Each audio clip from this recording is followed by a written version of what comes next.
भाजपचे प्रदेशाध्यक्ष रावसाहेब दानवे यांनी पंतप्रधान नरेंद्र मोदी यांची तुलना इंदिरा गांधींशी केली आहे. ते स्वतःची तुलना माजी मुख्यमंत्री बाबासाहेब भोसले यांच्याशी केली. पंतप्रधान नरेंद्र मोदींशी संबंध कसे आहेत हे सांगताना दानवे काय म्हणालेत ऐकूयात.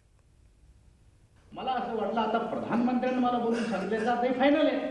मी माझ्या मनात ठरलं. मला आठवण तुमच्या बाबासाहेब भोसले झाली नंतर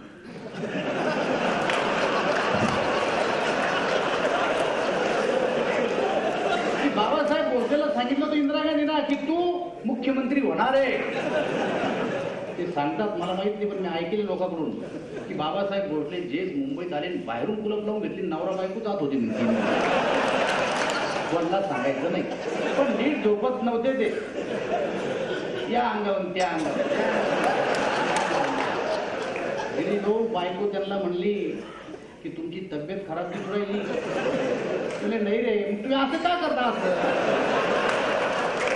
त्याला काही तब्येत खराब नाही. मी डॉक्टरला फोन लावते बोलून दिले. बोलू नको मी सांगतो तुला खरी गोष्ट काय.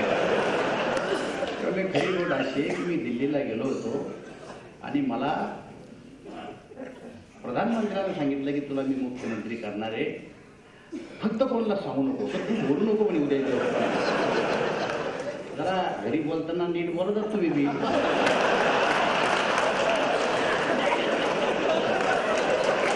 सगळ्यात अवघड खेळ. अहो असं म्हणत नाही तर फक्त खिडकीचा दूर जाऊ करणार बाई ना. आणि त्यांच्या घरची बाई झाडत होती बाहेरची. नीट झाड बाई मग नवरा मुख्यमंत्री होणार आहे.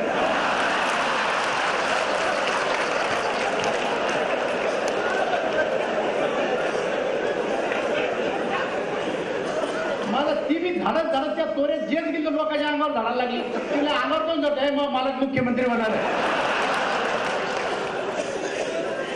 मी म्हणलं का घरी गेलो ना आपली का बाबासाहेब भोसले सारखी हालत झाली की या अंगावर बायको म्हणणारच आपल्याला की काऊन असं करायला तुम्ही. भाऊ तवापासून घरीच नाही गेलो महिना. झी 24 तास रहा एक पाऊल पुढे.